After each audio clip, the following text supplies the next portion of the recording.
अस्सलामुअलैकुम नाज़रीन, डिबेट में वली कार मां आहियां जी मेज़बान साइमा वाह। प्रोग्राम में गुफ्तगू कंदासीं ईरान अमरीका जी सूरत हाल। हिन वक़्तु तमामु छिकताण वारी सूरत हाल आहे ऐं ॿिन्हिनि मुल्कनि जे विच में हिन वक़्तु ताईं MOU जी सतह ते जेको ॻाल्हियुनि जो हिकिड़ो फ्रेमवर्क जुड़ियो हो उन ते हिन वक़्तु ताईं अमल दरामद न थी सघियो आहे। जेके लेटेस्ट अपडेट्स आहिनि उन मुताबिक़ अमरीका जा ईरान ते हमला जारी आहिनि ऐं ईरान पारां जेके अमरीकी बेसिस ते जवाबी हमले जो सिलसिलो बि जारी आहे। बाज़ार इनकलाब उर्दन में क़ाइमु अमरीकी फ़ौजी कॉम्प्लेक्स खे ते हमिलो कयो, जंहिंजे नतीजे में केतिरनि ई अमरीकी फ़ौजियुनि जे मारिजण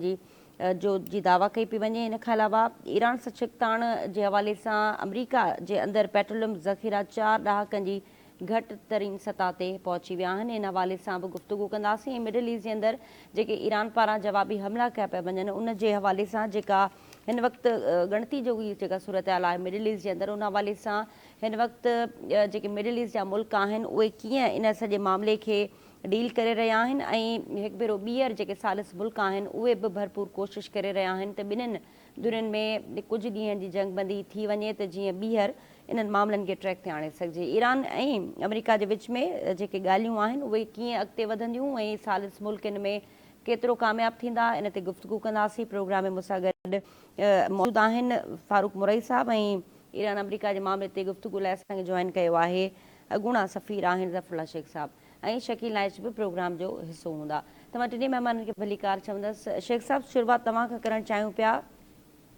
हिन वक़्तु अमरीका ईरान जे विच में ॿीहर हमलनि जो सिलसिलो शुरू थी चुको आहे ऐं ईरान बि भरपूर जवाबी कार्रवायूं करे पियो, अमरीकी बेसिस खे निशानो बणायो वियो आहे। क़तर में तव्हां जीअं ॾिठो त ईरानी हमलनि जो बि सिलसिलो शुरू थियो ऐं उनखां अलावा उर्दन में जेके अमरीकी बेसिस खे टारगेट कयो वियो। त तव्हां कीअं ॾिसी रहिया आहियो सूरत हाल मिडल ईस्ट जे अंदरि अमरीकी बेसिस खे निशानो बणाइण ऐं ॿिए पासे मिडल ईस्ट जे मुल्कनि जी जेका हिन वक़्तु स्ट्रेटजी आहे ईरान जंग खे काउंटर करण जे लाइ, तव्हां मंज़रनामो कीअं ॾिसो पिया? ईंदड़ कुझु ॾींहंनि में छा ही हमला वधीक तेज़ थींदा या पोइ सालिस मुल्क कोशिशूं उन्हनि जूं कामयाब वेंदियूं त जीअं ॿई मुल्क ॿीहर ॻाल्हियुनि जी मेज़ ते अची सघनि? महिरबानी, तव्हां दावत ॾिनी। बेसिकली MOU जे साइन थियण खां पोइ सभिनी जेके आहे धुरनि काफ़ी थोरी साही बि पटी ऐं इहा ख़ुशि बि हुई सभिनी जी ऐं ख़ुशि बि सभई थिया त कम अज़ कम 2 महीननि जे लाइ सीज़ फायर थी आहे ऐं इन 2 महीननि जे अंदरि काफ़ी जेको आहे सुठियूं डेवलपमेंट थींदियूं ऐं शांती ईंदी सॼी एरिया में। रज़ा वारो मामिलो त ऑन होल्ड आहे, जेको थियल आहे उहो पंहिंजी जाइ ते आहे। जॾहिं खां वरी अमेरिकन जेके आहे मथां ईरान जे मथां जेके कयूं आहिनि तितल जेको आहे उहो मां पहिरियों बि अर्ज़ु कयो आहे त मक़सदु हुनजो असुल मक़सदु आहे ईरान इसराइल खे एस्टेब्लिश कराइण ऐं बेसिकली उहो जेको आहे इंफ्लुएंस जेको आहे अमेरिका हुनखे मेंटेन करणु थ्रू इसराइल ऐं अॻिते वधणु बेसिकली जेको आहे। पोइ हुनखे तव्हां जेको आहे घणा माण्हू चवनि था त इहो इसराइल ग्रेटर इसराइल जो हिसो आहे या अब्राहम अकॉर्ड थियो एक्सेट्रा एक्सेट्रा, मां हुन में कोन थो वञा। हाणे इहा छिकताण ख़तमु न थी आहे, इहो ई इंट्रस्ट हिकिड़ो आहे जेको अमेरिका जो हिन एरिया में आहे ऐं इसराइल ऐं गॾिजी रज़ा में त गॾिजी रहिया। बाक़ी रहियो ईरान। हाणे ईरान जी प्रॉक्सी सुणियो, वरी उते जंग शुरू थी, सभिनी खे ख़बर आहे। तव्हां जेको सुवालु पुछो, हाणे हीअ छिकताण 2 महीननि जे सीज़ फायर जे एग्रीमेंट जेको आहे MOU खां पोइ इहे 2 जहाज़ जंगी जेको तव्हां जहाज़ जेके गुज़रिया सऊदी फ्लैग जो ऐं क़तरी फ्लैग जो, उन ते मिज़ाइल फायर थिया। हाणे मिज़ाइल फायर थिया उहे ईरानियुनि जे तरफ़ां चयो थो वञे उहे उतां फायर थिया। ईरान जी चवणु इहो हुयो त सही न हुयो रस्तो ऐं असांखे ॿुधायो कोन हुयो स्ट्रेट ऑफ हॉर्मुज़ मामलो त थियो हुते, हितां वरी नई बाहि भरी आई आहे। हाणे उहो कुझु ख़्याल जेके इहो चयो थो वञे त ईरान खे जेकर ॻाल्हियूं करणु खपनि, मिज़ाइल खां अटैक करण खां पहिरियों इहो ॻाल्हि ॿोल जेकॾहिं थी आहे त थोरो मामिलो ठप थी वञे ऐं वरी जंग कान शुरू थिए आहे। हाणे कुझु वरी स्कूल ऑफ थॉट इहे बि आहिनि त इहे मिज़ाइल कीअं उते लॻाया आहिनि, कंहिं कराया आहिनि। असल में मुंहिंजे ख़्याल सां मां इहो फैक्ट थी त सभिनी खे ख़बर आहे, वरी रिपीट कोन कंदुसि, पर मां सम्झां थो त जेको स्पॉइलर्स आहिनि इंडिया ऐं इसराइल जेको आहे, शुरू खां वठी इन्हनि 2 मुल्कनि कोई न चाहियो आहे। इसराइल इंडिया जेको आहे चुप करे वेठो आहे, पोइ विढ़े पियो थो चुप करे, ऐं इसराइल जेको आहे ओपन थो पियो विढ़े। उन्हनि 2 जो पाण में घटि जोड़ ऐं तमामु क्लोज़ कोऑर्डिनेशन आहे ऐं इन में मां सम्झां थो त अमेरिकन्स जेको बि खणी ॿाहिरों सम्झनि त अमेरिका इंडिया सां नाराज़ आहे, पर I think all 3 countries are on one platform. हाणे उन में जेको आहे थिए थो त इहो असल सॼी ॻाल्हि जेकी आहे उन्हनि स्पॉइल कयो आहे हिन सॼे हिन सबोटाज कयो आहे हिन सॼे MOU खे। ऐं MOU में एतिरियूं पॉइंट्स एतिरियूं डिस्कशन थियूं, पाकिस्तान महिनत कई, इहे सभु कुझु कयो ऐं ॿियनि मुल्कनि में महिनत कई तमामु घणी, त उन में काफ़ी सिलसिलो शुरू थियो। त हाणे ॿियो मक़सदु जेको हुयो वॉर करण जो अमेरिका से, उहो हो त ईरान जी प्रॉक्सीस ते, ईरान ते एतिरो अटैक कयो वञे जो हिन सॼी एरिया ते इन्फ्लुएंस बि थिए, बमिनाई मारियो वियो, हुनजा वॾा वॾा माण्हू मिलिट्री सॼा वॾा लीडर्स जेके आहिनि, अहिड़ी तरह लेबनान जे साउथ में हिज़बुल्लाह ते अटैक कयो वियो, हुनखे मारियो वियो। चवण जो मक़सदु आहे त मक़सदु जेको हुयो त रिजीम चेंज थिए या 100% कंट्रोल थिए, उहो न थियो। ओवरऑल ईअं जनरली ॻाल्हि आई त बाबा अमेरिका जेकी आहे इहा जंग हाराई आहे ऐं ईरान सां विड़ी कोन सघंदो। ईरान फर्म बीठो हुयो। ईरान खे बिल्कुलु उनजो इहो अञा ताईं उहा एरिया मिलाई जो जेको फ्यूनरल सेरेमनी हुई ऐं जेको बरियल थियो आहे, उहो जेको आई ओपनर हुयो सभिनी जे लाइ, करोड़नि माण्हुनि जेको आहे हिकु प्लेटफॉर्म ते यूनिटी ईरान जी हुई ऐं इन बि काफ़ी यानी रहंदो काफ़ी उन्हनि खे ॿियनि जेके ईरान जे ख़िलाफ़ मुल्क आहिनि, ख़ासि करे अमेरिका जेको आहे उन जे करे अखियूं खोले छॾियूं त असां जेको सोचूं पिया त हिते असांजो ईरान कमज़ोर थी वेंदो या रिजीम चेंज थींदी, मां सम्झां थो उन जा इहे ख्वाब पूरा कोन थिया। हाणे ॻाल्हि हलंदी पई हले, हिते रेपुटेशन जी ॻाल्हि बि अची वई, हिते सेविंग जी ॻाल्हि बि अची वई, जंग विच में हुई। हाणे अमेरिका कीअं हार मञे? उते पोइ अमेरिका जे इंटरनली बि काफ़ी थी आहे क्रिटिसिज़म थियो आहे, रिपब्लिकन जे विच में डिफरेंस ऑफ ओपिनियन थिया आहिनि काफ़ी। उन में ॿियूं शयूं बि पब्लिक बि तमामु घणी जेकी आहे मोर देन 60 to 70% जेके आहिनि उहा पब्लिक अची त जंग न कयो। ऐं चवण जो मक़सदु आहे त हीअ जेकी जंग हले थी पई, सभ खां पहिरियों इहो आहे त हाणे वरी एफर्ट हे जेके इलाही जेको हुननि हिक ॿिए जा नुक़सान कया आहिनि ऐं जेको तव्हां नुक़सान जो ज़िक्र कयो आहे, ईरान जेको आहे बेसिकली गल्फ जेके आहिनि कंट्रीज़ आहिनि उनखे हेठि थो करे अमेरिकन इंस्टॉलेशन ते, ऐं होॾां वरी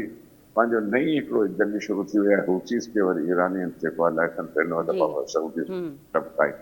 इहो वरी नओं फ्रंट खोलियो वियो आहे। ओवरऑल जेके सिचुएशन ॾिठी थी वञे त इसराइल ऐं इंडिया चुप करे कोन वेठा आहिनि, हेॾां असांजो अफगानिस्तान जो फ्रंट खोले छॾियो अथनि इंडिया वारनि। त चवण जो आहे मक़सदु इहो, उहो सॼी एरिया जेकी आहे न सिर्फ़ु मिडल ईस्ट पर साउथ एशिया बि प्रॉब्लम में अची वई आहे, ख़ासि पाकिस्तान लाइ वॾो टफ टाइम अची वियो आहे। हाणे पाकिस्तान उन में जेको आहे पंहिंजी कोशिशि पूरी थो करे डिप्लोमेटिक लेवल ते छा करे जेको आहे, पर डिप्लोमेसी जी बि हिकिड़ी लिमिट्स हूंदियूं आहिनि। वॉर जेकॾहिं थींदी आहे न त हुन में हर शइ नेगेट थी वेंदी आहे। त मक़सदु जेको आहे हाणे उहा वॉर हले थी, स्ट्रेट ऑफ हॉर्मुज़ बंदि थी वियो आहे, होॾां खे पोइ आख़िर अमेरिका चयो त असां नेवल ब्लॉकेड वरी था कयूं ऐं American are trying to control त कीअं कंट्रोल कजे स्ट्रेट ऑफ हॉर्मुज़ खे त ईरानियन जी मोनोपोली उते ख़तमु थिए या ईरानियन जो कंट्रोल ख़तमु थिए।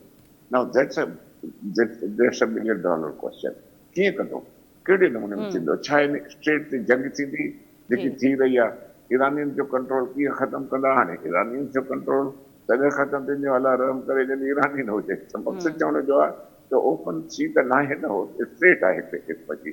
उहा हिकिड़ी 170 किलोमीटर जी हिकिड़ी नंढड़ी इहा स्ट्रिप आहे जेकी आहे नांग वांगुरु, जेकी पर्शियन गल्फ मां वञे थी गल्फ ऑफ ओमान में वञे रहे थी। उतां जेकी आहे इहो हिकिड़ो पैसेज आहे सुएज़ कैनाल वांगुरु, ॿियनि वांगुरु पनामा कैनाल वांगुरु, इहे जेके उहे हिते थियल आहे। मां नथो सम्झां त हुन ते कंट्रोल करे सघंदा। उते अमेरिकन साणे नेवल ब्लॉकेट कई आहे टोटल, हुन में जेके ऐं ॿिया रस्ता रेड सी में वरी ॻोल्हिया पिया वञनि पैसेज जा त किथां थिए कहिड़े नमूने में थिए। हाणे इन सिचुएशन में जेको हाणे हिते जॾहिं अमेरिकन्स खे हाणे इहा पक थी आहे त असां ईरान ते असांजी जंग ॾाढी महांगी थी पए, असांखे $1 ट्रिलियन जो जेको आहे ख़र्चु आयो आहे, जेको सेनेट हुनजी अप्रूव कान थी करे, अमेरिकन सेनेट, कांग्रेस में क्रिटिसिज़म थी वई आहे। त मां सम्झां थो हिकिड़ी नई थिंकिंग आई आहे जेकी कल्ह खां वठी आहे त वरी शायदि सोचनि था त विदिन 10 days वरी का ॻाल्हि ॿोल थिए, सीज़फायर थिए ऐं ईरान बि चाहे थो त ॻाल्हि ॿोल थिए ऐं अमेरिकन्स बि चाहिनि था त ॻाल्हि ॿोल थिए, इकठे ॿुल थिए अचनि। इन में घणी शयुनि में कोन था वञूं, शायदि एतिरो टाइम तव्हांखे न हुजे। वाइस प्रेसिडेंट वेंस जेकी आहे स्टेटमेंट पंहिंजी जाइ ते आहे, होॾां ट्रम्प जी स्टेटमेंट पंहिंजी जाइ ते आहे, कुझु हुन में इनकंसिस्टेंसीस आहिनि ज़रूरु। त हाणे मुंहिंजो ख़्यालु आहे जेको लॻंदो हीअ जेको जंग आहे इहा मूंखे नथी लॻे त ख़तमु थींदी, नंबर 1, पर एतिरो थी सघे थो त मुंहिंजो ख़्यालु आहे त हफ़्ते ताईं सिचुएशन काफ़ी जेको आहे उन में क्रिस्टलाइज़ थींदी, छो जो हाणे ईरानियन फॉरन सभई पाकिस्तान आयो आहे जी ऐं उन काफ़ी मीटिंग्स बि थियूं आहिनि, इंटीरियर मिनिस्टर बि आयो आहे, ऐं छो जो असांजो सऊदी सां पैक्ट बि आहे। असां बि ईरानियंस खे चयो आहे त बाबा जेकॾहिं सऊदी से वरी अटैक थियो त असां पोइ विच ते ईंदासीं, छो जो उन सां असांजो आहे। त हाणे इहे सभु शयूं जेके पाण गॾे मिसे जो थी पयूं आहिनि त पाकिस्तान जे मथां वॾो चैलेंज आहे, पर असां कोशिशि करे रहिया आहियूं। पर जेको अमेरिका ऐं ईरान आहे इहो हिकिड़ो ॾाढो सम्झो बिल्कुलु। एतिरो अॻिते वधी चुका आहिनि अच्छा जो मूंखे ज़फ़रुल्लाह शेख साहब, लॻे तव्हां उते सऊदी अरब ऐं ईरान जो ज़िक्र कयो, हिते इन हवाले सां बि असांजे नाज़रीन खे ॿुधाइजो त 2023 में जॾहिं चाइना जी ईरान जी ऐं सऊदी अरब जे विच में ठाह करायो हुयो, उन खां पोइ हीअ जेके मामला आहिनि उहे ॿीहर छो वधिया आहिनि ऐं हिन वक़्तु छो ईरान ॿीहर उन्हनि लाइ को किरदारु अदा न पियो करे? ॾिसो, सऊदी अरेबिया मां 4 साल सऊदीअ में बि रहियो आहियां, इहो बिल्कुलु उन वक़्तु जो काफ़ी देरि ताईं ऐं सऊदी अरेबिया जा ऐं ईरान जा सफ़ारती तालुकात मुनक़ता हुआ। जी त बिल्कुलु। उन खां पोइ चाइनीज़ में हुयो, उन में असांजो रोल बि हुयो, ऐं उन में कतर में मूंखे यादि आहे जेकॾहिं मां ग़लति न आहियां त काफ़ी ॻाल्हियूं ॿोलियूं मिसी हुयूं, उन्हनि जी बि हुयूं त चाइना हुनजे बारे में रिप्रोच मां करायो हुयो ऐं नए सिरे सां वरी सफ़ारती तालुकात वरी शुरू थी विया हुया। ॾिसो, उन वक़्तु जेके सफ़ारती तालुकात जेके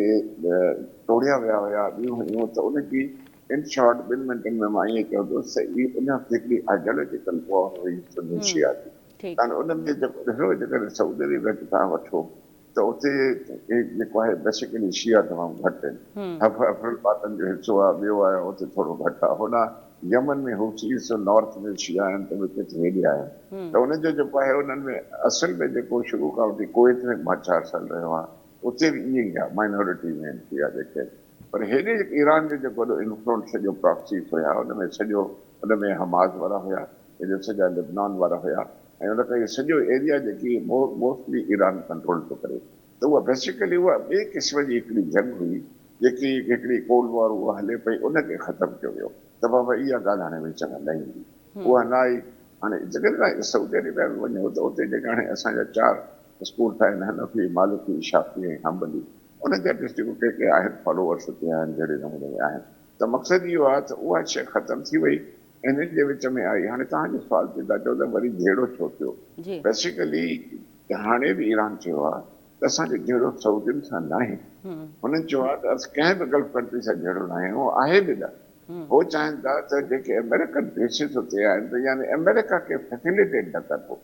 हाणे अमेरिकन बेसिस ऑलरेडी हिते आहिनि सराउंडिंग में, सभु सऊदी वारनि वटि बि आहिनि, कतर में बि वॾे में वॾो बेस आहे उते, ऐं पंहिंजो इन में जेको आहे बहरीन में आहे, कुवैत में आहे, जिते किथे आहे। त उते रुगो ईरानियंस जो इहो चवणो, जॾहिं वॉर शुरू थी अमेरिका खां, त तव्हां महिरबानी करे अमेरिका खे पंहिंजा बेसिस तव्हां यूज़ करणु न ॾियो त असांजे ख़िलाफ़ असां बणी वञूं था। उते थियो डिफरेंस ऑफ ओपिनियन आहे। त हाणे ॻाल्हि उहा ई थी थिए, जिते उहे बेसिस यूज़ करणु ॾियनि था उते ईरान हिट थो करे। ईरान हाणे तव्हां ॾिठो हूंदो सऊदीअ खे हिट कोन कयो आहे, हाणे न कयो, हूचीस जेके आहिनि उन्हनि हिट कयो आहे। हाणे उहे चवंदा त असां रेड सी में उनजा शिपमेंट जा जेके रूट बंदि कंदासीं, वरी बदिलो वठंदासीं, ईअं कंदासीं। हाणे यानी चवणु जनरली इहो ई आहे, छो जो हूचीस जेके आहिनि उते नॉर्थ में, उहे ईरानियंस जे आहिनि, चए में आहिनि, कंट्रोल में आहिनि। त चयो इहो वञे थो त इहो ईरानियंस में न थियो आहे। असांजी हाणे जेकी आहे त असां ईरानियंस खे बि मुंहिंजो ख़्याल आहे चवंदा हूंदासीं ज़रूरु फॉरेन ऑफिस ऐं ॿिया जेके लीडर थिए, बाबा इहो कमु न कयो, छो जो सऊदी सां असांजो डिफेंस पैक्ट आहे। त बेसिकली जेको तव्हांजो सुवालु आहे, सऊदी अरेबिया ऐं ईरान जी लड़ाई न थी आहे, उन्हनि जा सफ़ारती तालुकात अञा ताईं आहिनि, कोई मुनक़ता न थिया आहिनि कंहिं सां बि। ऐं ईरान बार बार थो चए मुंहिंजो तव्हांजे मुल्कनि सां कोई जहिड़ो न आहे, मां रुगो उन्हनि बेसिस खे त हिट कया। ऐं वाकई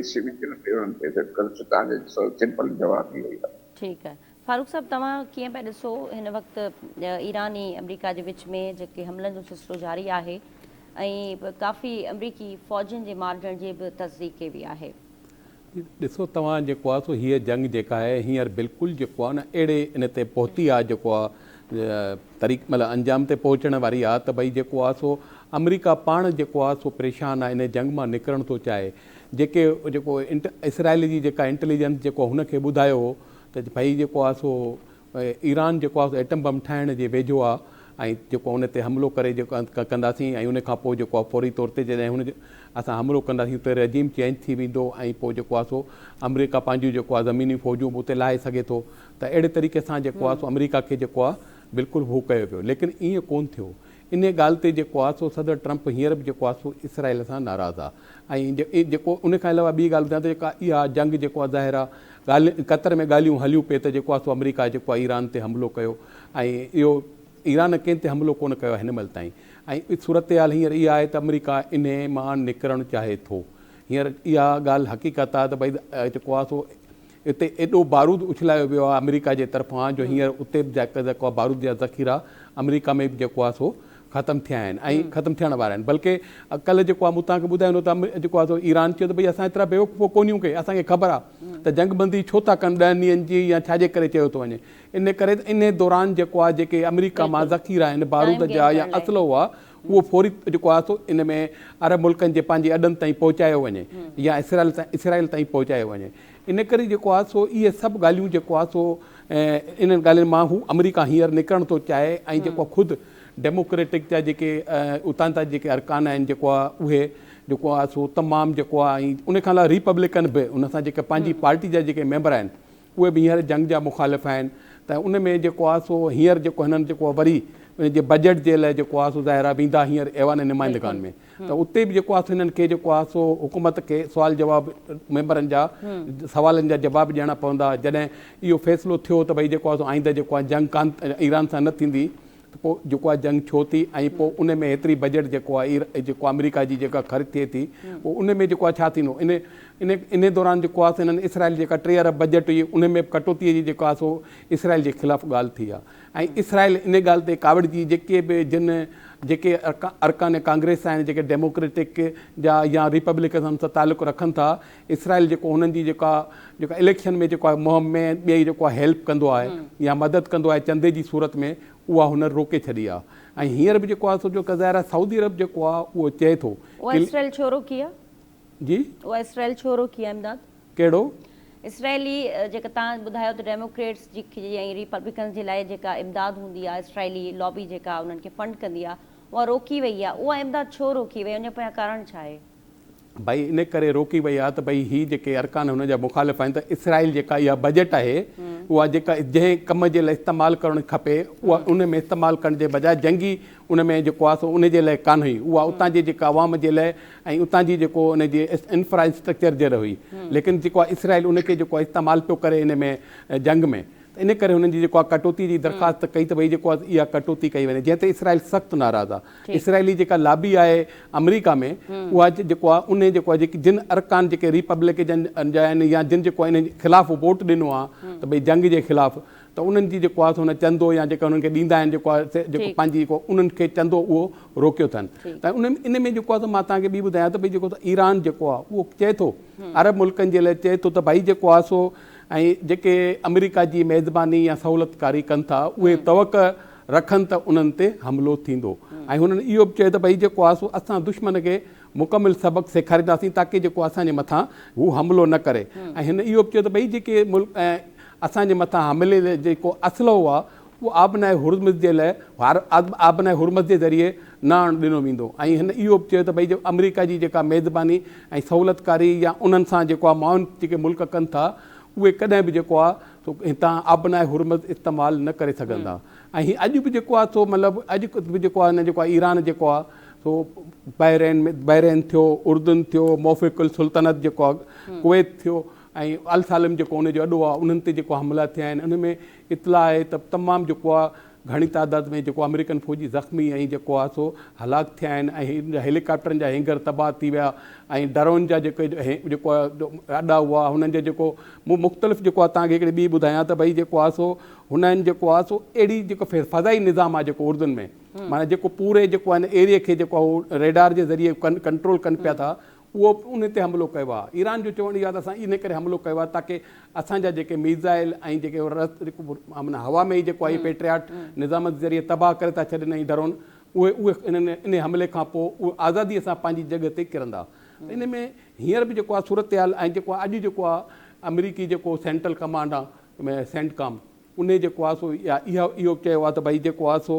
हींअर जेको असां जेको ताज़ा जेको मरियल हो उहो मुकमिल करे छॾियो आहे, जॾहिं त जेको आहे पेंटागन जेको आहे अॼु बि 2 फ़ौजियुनि जेको आहे उन्हनि जी शनाख़त ज़ाहिर कई आहे इन में हमलनि में जेके उर्दुन में जेके हमला थिया आहिनि उन में हलाक थियण जी, ऐं हुननि चयो त 100 जेको आहे फ़ौजी ज़ख़्मी आहिनि। लेकिन इन असांजी जेको आहे इतलाह आहे जेको हू ॿुधाइनि था जेको हिन खां पहिरीं आबदी रिकॉर्ड जेका इतलाह आहे उहे 400 खां वधीक जेको आहे सिपाही जेको आहे हिन जा फ़ौजी जेका ज़ख़्मी आहिनि हिन जा अमेरिका जा, ऐं 17 जेको आहे सो उहे जेको आहे हलाक आहिनि। हींअर सूरत हाल इंतिहाई जेको आहे सो, ऐं ॿिए पासे जेको आहे साईं बि ॿुधायो शेख साहब त भई जेको हौसी जेके आहिनि जेके माना जेके सऊदिया जेको हिते जेको आहे हमले करण जे लाइ हुननि जेको आहे चयो असां बाबुल बंदि कंदासीं, त हाणे डायरेक्ट त ज़ाहिर आहे जॾहिं ईरान जेको आहे सऊदिया खे कुझु नथो करे, छो जो पाकिस्तान विच में आहे, पाकिस्तान विच में गारंटी खई आहे, ऐं सऊदिया जेके अॾ आहिनि अमेरिका हाणे उतां हमला कोन पिया थियनि, ऐं कुवैत उन मां क़तर मां बि कोन पिया थियनि। हाणे इहे 2 मुल्क हिन महिल ताईं बचियल आहिनि ईरानी हमलनि खां, लेकिन जेको बाक़ी ॿियनि मुल्कनि ते जिते अॾा आहिनि जितां जहाज़ ओॾी ईरान ते हमलो कनि पिया उते जेको आहे सो अचनि पिया। ऐं ॿिए पासे जेको आहे सो इसराइली जेको इंटेलिजेंस आहे उन जेको आहे सो इतलाह ॾिनो भई जेको आहे सो हीउ जेको हिननि जो आहे पंहिंजो सैनिटरी फ्यूजिस आहिनि जेके माना रचाव थियल यूरेनियम जा, उहे जेका पिक एक्स जेका पहाड़ियूं आहिनि उन जे जेका हेठि जेको आहे ज़ेर ज़मीन सुरंगुनि में जेको आहे ईरान लिकाए छॾिया आहिनि। त इहो जेको आहे इंटेलिजेंस जेका मालूमात आहे इहा अमेरिका सां बि शेयर कई आहे। ट्रंप चए थो त तवक आहे त थी सघे थो त असां उन्हनि ते ॿीहर हमलो कयूं। हिन खां पहिरीं बि तव्हांखे यादि हूंदो त अमेरिका जे जेके B-52 जेके जहाज़ हुआ उन्हनि इन पिक एक्स जेको आहे पहाड़नि ते हमलो कयो हो, ऐं जंहिंजे करे सख़्तु बमबारीअ जे करे जेको आहे जे अञा ताईं इहा ख़बर आहे त उहे यूरेनियम जेको आहे उते हेठि ज़ेर ज़मीन मौजूदु आहे, ऐं उनखे कढण जे सिलसिले में जेको आहे सो अमेरिका चाहे पियो ईरान सां ॻाल्हियूं करण जे लाइ, लेकिन ईरान जेको आहे बिल्कुलु। ऐं इन खां हिकिड़ी ॿी ॻाल्हि इहा थी आहे त कंहिं बि सोचियो कोन हूंदो, माना हींअर एॾो जेको आहे मामिलो ख़राबु थी वियो आहे ॿिन्ही तरफ़नि खां।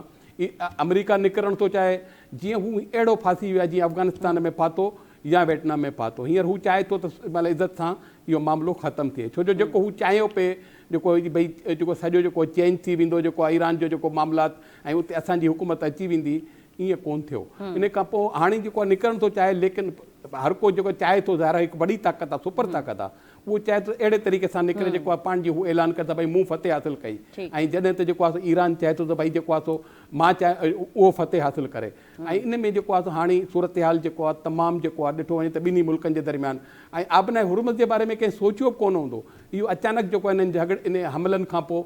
ईरान खे सम्झ में अची वई त आबनाए हुर्मुज़ हिकिड़ी वॾी ताक़त आहे। हाणे आबनाए हुर्मुज़ त मुकमिल तौर ते जेको आहे कंट्रोल आहे, जॾहिं त अमेरिका चए थो भई उतां जहाज़ गुज़रनि पिया, लेकिन हू था चवनि त कंहिं में हिमत कान्हे जो ईअं जहाज़ गुज़री सघनि असांजी इजाज़त खां बग़ैर। हाणे ॿिन्ही तरफ़नि खां इन बारे में जेको आहे सो दावा कया पिया था वञनि त जेको आहे सो हू चए थो अमेरिका चए थो जहाज़ हलनि पिया था, जॾहिं त ईरान चए थो त असांजो को बि जहाज़ उतां नथो गुज़री सघे। शकील साहब तव्हां ॿुधाइजो त हिन वक़्तु ईरान सां छिकताइण जी शुरूआति खां वठी हिन वक़्तु अमेरिका में जेके ख़ाम तेल जा ज़ख़ीरा उहे तेज़ी सां घटिजी रहिया आहिनि, 45 सालनि जी घटि तरीन सतह ते पहुची विया आहिनि। Bank of America J chart मौजूदु मुल्क में जेका तेल जी 43 ॾींहंनि जी सप्लाई बाक़ी रहियल आहे, ऐं हीअ जेका डेटा शेयर कई वई आहे उहा जुलाई 1983 खां पोइ सभ खां घटि आहे, जंहिंमें जेको हिन वक़्तु अमरीकी तवानाई जी सिक्योरिटी लाइ हिकु अहम इशारो सम्झियो पियो वञे। त इन अपडेट्स खे तव्हां कीअं पिया ॾिसो, न सिर्फ़ु दुनिया जे लाइ पर अमरीका जे लाइ बि जेका हिन वक़्तु तेल जी सप्लाई आहे उहा मुतासिर थी रही आहे, ऐं उन जा जेके असर आहिनि उहे असांखे अमरीका जे अंदरि बि नज़र अचनि पिया। ॾिसो, जेसि ताईं तव्हां तेल जी ॻाल्हि कई त ईरान वटि अॼु बि जेको तेल जा ज़ख़ीरा आहिनि उहे घटि में घटि बि 1 साल जेतिरा आहिनि। ऐं ॿी ॻाल्हि इहा त जेका नई डेवलपमेंट थी आहे उहा इहा थी आहे त अॼु पाकिस्तान जा कुझु जेके पाणी वारा जहाज़ आहिनि जंहिंमें तेल सप्लाई कयो वेंदा उन जा 2 ॿेड़ा अचनि पिया त बाबुल मंदाब वटि उन्हनि खे जेको हौसी बाग़ियनि रोकियो आहे, ऐं जंहिंखां पोइ जेको तेल जूं क़ीमतूं आहिनि उहे वधियूं आहिनि। हाणे सूरत हाल इहा साम्हूं आई आहे त हाणे सिर्फ़ु आबनाए हुर्मुज़ न आहे, हाणे बाबुल मंदाब बि हिकिड़ो इशू साम्हूं जेको आयो आहे। इन साॻी बाबुल मंदाब ते अॼु खां 1 साल अॻु में अमेरिका सिधी रीत जेको यमन जा बाग़ी आहिनि हौसी उन्हनि सां जंग कई, 15 ॾींहं जंग कई, ऐं 15 ॾींहंनि जंग खां पोइ आख़िर बिलाख़िर अमेरिका खे उतां वापसि मोटणो पियो, अण ऐलानिया शिकस्त जो जेको आहे उहो तस्लीम करणो पियो। हाणे सूरत हाल इहा आहे त ईरान जा जेके ज़ख़ीरा आहिनि इन करे कोन था करे सघनि छाकाणि त रूस ऐं चीन ईरान जे जेके तेल आहिनि उन तेल के हवाले सां सप्लाई बि उनखे मिले पई ऐं उहे पाण इस्तेमालु बि कनि पिया ऐं रिआयती अघनि ते कनि पिया। उन करे उते जिते उन्हनि जूं जेको ऑयल रिफाइनरीज़ आहिनि कुझु ऑयल रिफाइनरीज़ उन जूं आहिनि पर कुझु अहिड़ियूं आहिनि जेके डिक्लेयर न आहिनि जेके गुजियूं आहिनि या उनखे कॾहिं ज़ाहिर न कयो। उन करे उते हुन जो तेल बिल्कुलु उन्हनि जी जेको आहे रिफाइनरी थिए पियो ऐं उन्हनि जो जेको आहे उन्हनि जो जेको आहे तेल खे हू जेको आहे पंहिंजो इस्तेमालु बि करे पियो। ख़ासि करे चीन रूस उनजो तमामु वॾी तादाद में तेल वठे पियो। उन करे इहो चवणु त हुन ईरान जो तेल बि ख़तमु थी वेंदो। शकील साहब ईरान जी ॻाल्हि न ऐं अमरीका जी ॻाल्हि करे रही आहियां। अमरीका जे अंदरि हिन वक़्तु जेका छिकताण हलणु आहे ईरान सां गॾु उनमें 45 साल जी घटितरीन सतह ते अमरीका वटि ऑयल रिजर्व्स बचा आहिनि। उहा ॻाल्हि बिल्कुलु तव्हांजी सही आहे छाकाणि त अमरीका अॻु में बि वेनेज़ुएला जे जेको सदर आहे उनखे ज़ाल समेत अॻुवाट कयो। हिन वक़्तु अमरीका में न सिर्फ़ु तेल जो बहिरान आहे बल्कि उनखे हथियारनि जो बि बहिरान पैदा थी वियो आहे ऐं उन जेके इदारा आहिनि उन्हनि चयो आहे त असां वटि एॾी काई स्पीड कोन्हे जो तव्हीं जेको सभु लुट मार करे ऐं पंहिंजी स्पीड सां पंहिंजा जहाज़ इहो पंहिंजो असला बारूद तबाह कयो ऐं वरी असांखे ऑर्डर ॾियो त उन करे इनजो ॾाढो ॾुख आहे त उनजी जेके हथियार ख़ानगी कंपनियूं आहिनि उहो बि हथ मथे करे बीह रहियूं आहिनि। उते तेल जी बि बहिरान थियो त हाणे आम माण्हू बल्कि पार्लियामेंट जा मेंबर खुलियल आम चवनि था त हीअ जंग असांजी न आहे। ठीकु आहे शकील साहब हिते मुख़्तसिर ब्रेक जो वक़्तु थियो आहे। ज़फ़र शेख साहब तव्हांजी वरी महिरबानी तव्हां प्रोग्राम जो हिसो रहिया। नाज़ी गुफ्तगू जो सिलसिलो जारी रखंदासीं हिते वठो था ब्रेक असां सां गॾु रहिजो।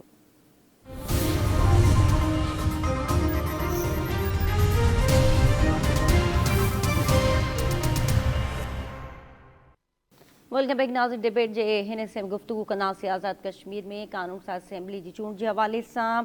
हिन वक़्तु जेको चूंड शेड्यूल आहे उनमें तब्दीली जो इम्कान आहे। इलेक्शन कमीशन जे ज़रिए ॼाणायो आहे त 27 जुलाई ते मीरपुर डिवीज़न में पोलिंग कराइण जो इम्कान आहे। 2 अगस्त ते मुज़फ़राबाद डिवीज़न 10 अगस्त ते पूंछ डिवीज़न में चूंडूं कराइण जे हवाले सां इम्कान आहे। इलेक्शन कमीशन जो चवणु आहे त मरहलेवार चूंड कराइण सां सिक्योरिटी इंतज़ामी मामला ऐं चूंड अमल खे वधीक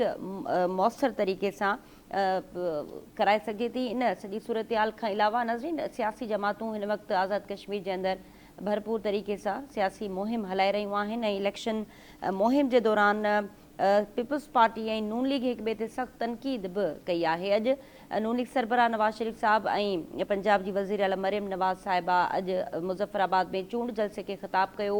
ऐं तमामु घणी तनक़ीद कई पीपल्स पार्टी ते। मरियम नवाज़ साहिब जो चवणु हो त जेके पंहिंजे सूबे खे बिना नाले वठण जे हुनजो चवणु हो त जेके पंहिंजे सूबे खे हक़ न ॾेई सघिया उहे आज़ाद कश्मीर जे अवाम खे कहिड़ा हक़ ॾियारींदा। उनखां अलावा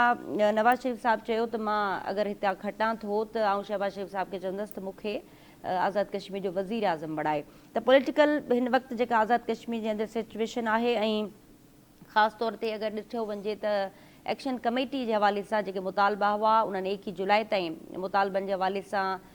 डिमांड कई हुई त अगरि 1 जुलाई ते हुनजा मुतालबा मंज़ूर न थिया त हू 22 जुलाई खां ॿीहर एहतजाज जो सिलसिलो अॻिते वधाईंदा। ओवरऑल आज़ाद कश्मीर जे अंदरि हिन वक़्तु सियासी सूरत हाल कीअं आहे हिन ते गुफ़्तगू लाइ असां सां टेलीफोन लाइन ते मौजूद आहिनि अकील यूसुफ़ज़ई साहब। यूसुफ़ज़ई साहब बहुत शुक्रिया आपने वक्त दिया। इस वक्त आप आज़ाद कश्मीर के अंदर सियासी जो जमातें हैं उनकी इलेक्शन कैंपेन को किस तरह देख रहे हैं और ख़ास तौर पे अगर देखा जाए इलेक्शन के दिन के हवाले से तो अभी भी तहफ़्फ़ुज़ात हैं और इलेक्शन कमीशन के ज़रा यही बता रहे हैं कि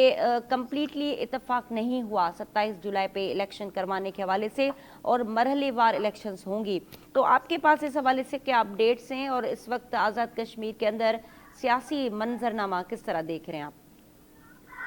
बहुत शुक्रिया। मेरे ख्याल में आज़ाद कश्मीर के इलेक्शन न सिर्फ ये कि पाकिस्तान और आज़ाद कश्मीर के आवाम के लिए और पॉलिटिकल लीडरशिप और उम्मीदवारों के लिए बहुत अहम है बल्कि पूरी दुनिया की नज़र आज़ाद कश्मीर के इलेक्शन पर है। इसलिए कि आपने नोट किया होगा कि गुज़श्ता कुछ अरसे से आज़ाद कश्मीर और गिलगित बल्तिस्तान में अमन को सबोताज करने के लिए चंद ऐसे अनासर या चंद ऐसे ग्रुप सामने आए हैं जो कि पाकिस्तान की कश्मीर से मुतालिक पॉलिसी को, पाकिस्तान के अमल दखल को, पाकिस्तान के कुर्बानियों को सबोताज करने की एक बयानिए को आगे लेकर जा रहे हैं। اب آپ نے دیکھا بھی ہوگا کہ اس حساس ترین پٹی میں جس میں گلگت بلتستان شامل ہے، جہاں پر آزاد کشمیر شامل ہے، اس کے جی ساتھ پھر نیچے خیبر پختونخوا شامل ہے، تو وہاں پر انٹرنیشنل جو پریکٹسز ہے ان کا بھی ایک رول رہا ہے اور اس رول میں اضافہ ہو گیا ہے۔ میری نظر میں جو پاکستان کی 3 بڑی پارٹیاں ہیں ان پر بڑی ذمہ داری اس حوالے سے عائد ہوتی ہے کہ پاکستان کے نیشنل نیریٹو کو خطرات لاحق ہے، خاص کر انڈین پروپیگنڈا اور چائنیز کو وہاں پر تنگ کرنے یا ان کو یہ احساس دلانے کے لیے کہ کشمیر اور آزاد کشمیر اور آزاد کشمیر گلگت بلتستان اور بلوچستان سیکیور نہیں ہے، تو اس میں پاکستان پیپل پارٹی کا رول بہت اہم ہے۔ پیپل پارٹی کا کشمیر کے بارے میں بہت واضح سٹانس رہا ہے پہلے دن سے۔ مسلم لیگ نون چونکہ فیڈرل گورنمنٹ میں ایک مین پارٹی ہے تو ان کا رول اس سے بھی زیادہ ذمہ دارانہ ہونا چاہیے۔ پی ٹی آئی اگرچہ وہ ایک کالعدم کمیٹی وغیرہ کو سپورٹ کرتی رہی ہے ریاست کے خلاف، مگر پی ٹی آئی کو بھی اس والی نازک صورتحال کا ادراک ہونا چاہیے کہ وہاں پر اگر ہم الیکشن کمیشن پر اعتراض کریں گے، ہم کیمپین پر اعتراض کریں گے، تو اس کا فائدہ انڈیا اور باقی جو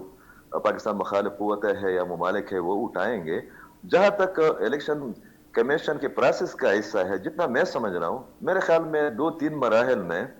آزاد کشمیر کی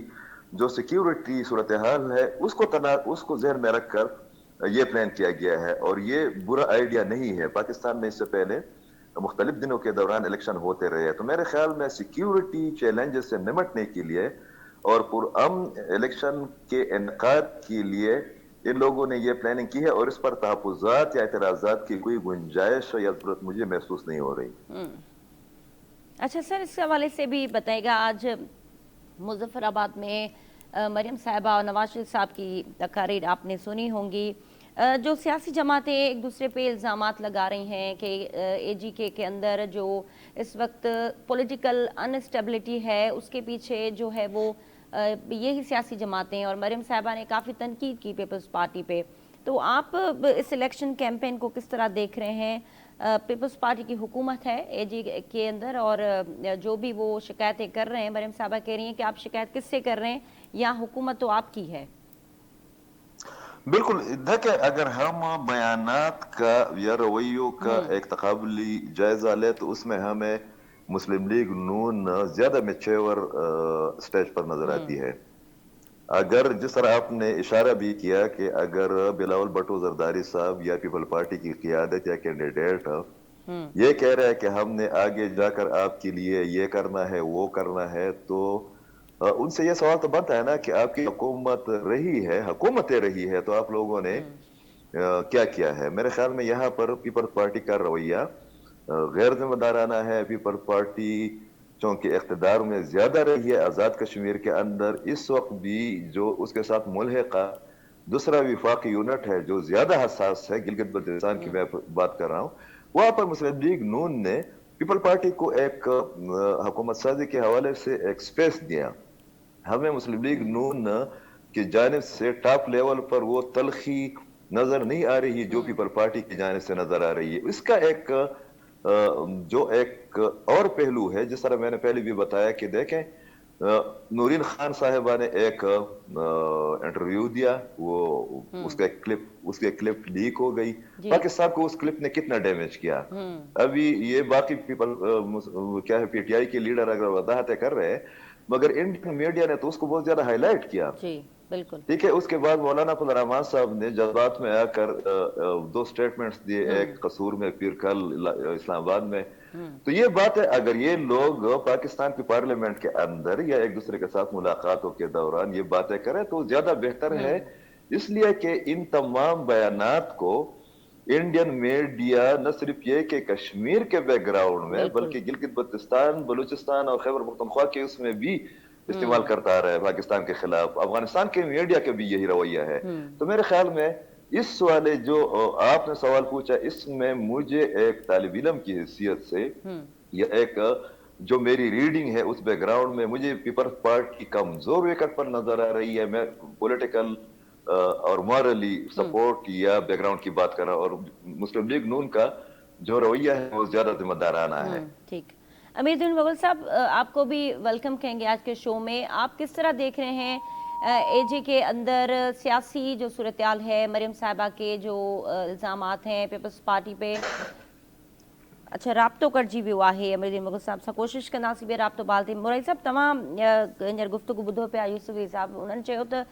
बयानबाज़ी पंहिंजी जाइ ते, पर जीअं त पीपल्स पार्टी जी गवर्नमेंट रही आहे उते काफ़ी अरसे खां, त इहे शिकायतूं ठहनि कोन थियूं वफ़ाक़ सां। ॾिसो, ॻाल्हि इहा आहे त भई जेको आहे सो पीपल्स पार्टी जी हुकूमत जेको खे त 5 महीना थिया आहिनि। जेको आहे हिन खां पहिरीं जेका हुकूमत हुई उन जे हटण खां पोइ जेको आहे हिननि पीपल्स पार्टीअ खे जेका हुकूमत मिली उनखे 5 महीना थिया आहिनि। 5 महीननि में को हालात जेको आहे सो सही ठीकु नथा थी सघनि, या उन्हनि ते जेके पीपल्स पार्टीअ खे वाइदा कोन कया आहिनि, हू त सिर्फ़ु हुकूमत 5 महीननि जे लाइ जेको हुननि खे मिली आहे। उन खां पोइ ज़ाहिर इलेक्शन जो टाइम थी वियो, साईं सभु पार्टियूं जेको आहे उते पंहिंजे तरफ़ां जेको आहे कनि पियूं, जेको आहे सो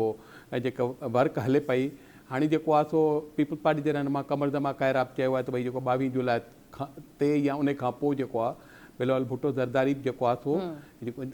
मुज़फ़राबाद में जलसे आम खे ख़िताब कंदो। ऐं जेको हुन जेको बिलावल भुट्टो ज़रदारी साहिबु जेको हिन में ॾिनो आहे पंहिंजो 3 मंशूर जेको आहे हक़े हाकमियत, हक़े मिल्कियत ऐं हक़े रोज़गार,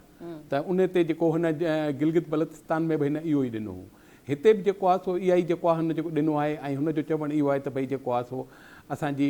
हुकूमत आई त असां जेको आहे सो इनखे आज़ादु कश्मीर जे अवाम खे जेको असां वाइदा पहिरीं पूरा कया आहिनि ऐं हींअर बि जेको आहे पूरा कंदासीं। ऐं ॿिए पासे जेको आहे सो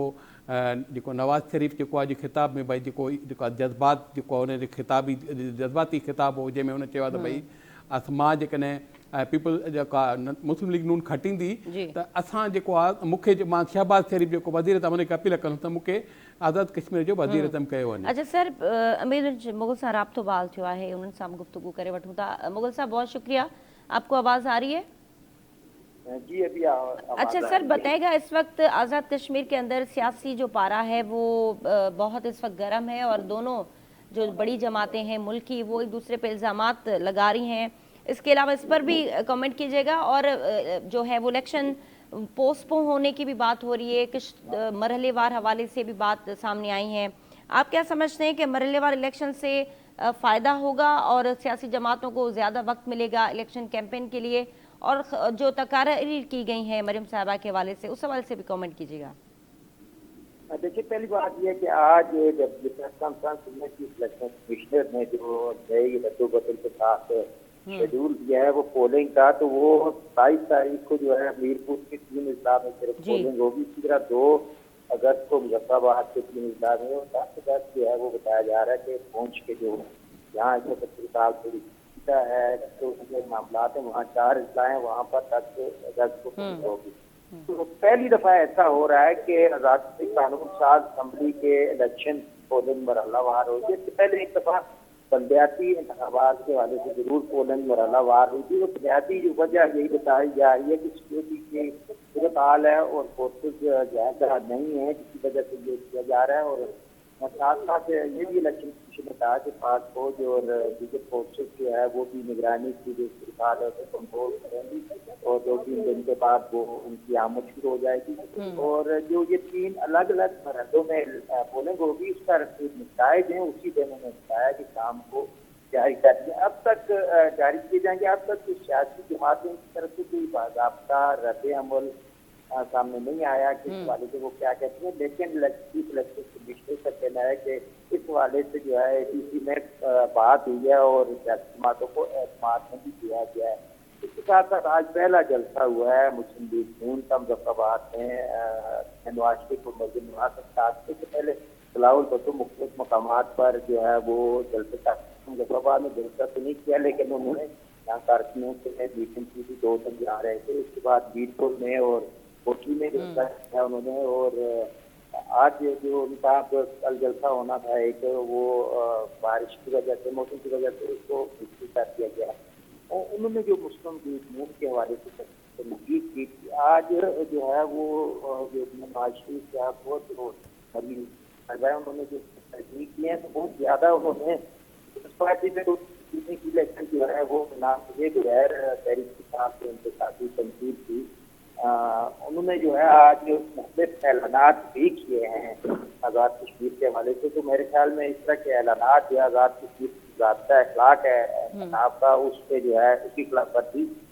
تصور ہوتے ہیں. اب اگلے دنوں میں جو ہے مزید دن ملتے ہیں سیاسی جماعتوں کو الیکشن مہم کے لیے. تو اب دیکھنا یہ ہے کہ سیاسی جماعتیں کس طرح سے اس الیکشن مہم کو آگے لے کے چلتی ہیں, کیونکہ عوام میں کافی زیادہ جو ہے وہ پہلے کی نسبت جو ہے سیاسی جماعتوں کے حوالے سے